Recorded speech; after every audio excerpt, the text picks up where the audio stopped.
നമസ്കാരം, കൊട്ടാരക്കര മീഡിയയിലേക്ക് സ്വാഗതം. വന്ദേ ഭാരത് ട്രെയിനുകളിൽ തത്സമയ റിസർവേഷൻ ആരംഭിച്ചിരിക്കുകയാണ് ദക്ഷിണ റെയിൽവേ. തിരഞ്ഞെടുത്ത സർവീസുകളിലാണ് ഈ സൗകര്യമുള്ളത്. സീറ്റ് ഒഴിവുണ്ടെങ്കിൽ ട്രെയിൻ സ്റ്റേഷനിലെത്തുന്നതിന് 15 മിനിറ്റ് മുമ്പ് വരെ കറണ്ട് റിസർവേഷൻ ലഭ്യമാകുമെന്നാണ് റെയിൽവേ അറിയിക്കുന്നത്. നേരത്തെ ആദ്യ സ്റ്റേഷൻ വിട്ടുകഴിഞ്ഞാൽ ബുക്കിംഗ് സാധ്യമായിരുന്നില്ല. ഇതിനാണ് ഇപ്പോൾ പരിഹാരമായിരിക്കുന്നത്. സ്റ്റേഷൻ കൗണ്ടറിൽ നിന്ന് ഓൺലൈനായോ ടിക്കറ്റ് ബുക്ക് ചെയ്യാം. ദക്ഷിണ റെയിൽവേയുടെ 8 ട്രെയിനുകളിലാണ് പുതിയ ക്രമീകരണം. ചെന്നൈ നാഗർകോവിൽ, നാഗർകോവിൽ ചെന്നൈ, കോയമ്പത്തൂർ ബംഗളൂരു, മംഗളൂരു മഡ്ഗാവ്, മധുര ബംഗളൂരു, ചെന്നൈ വിജയവാഡ ട്രെയിനുകളിലും പുതിയ ടിക്കറ്റ് റിസർവേഷൻ സൗകര്യം ലഭിക്കുമെന്ന് റെയിൽവേ അധികൃതർ അറിയിച്ചു.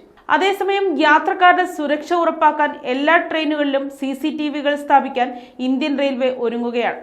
രാജ്യമെമ്പാടും പദ്ധതി നടപ്പാക്കാനാണ് തീരുമാനം. പരീക്ഷണാടിസ്ഥാനത്തിൽ പദ്ധതി നടപ്പാക്കിയത് വൻ വിജയമാണെന്നും റെയിൽവേ അറിയിച്ചു. ഒരു കോച്ചിൽ 4ഉം എഞ്ചിനിൽ 6ഉം ക്യാമറകൾ വീതം ഘടിപ്പിക്കും.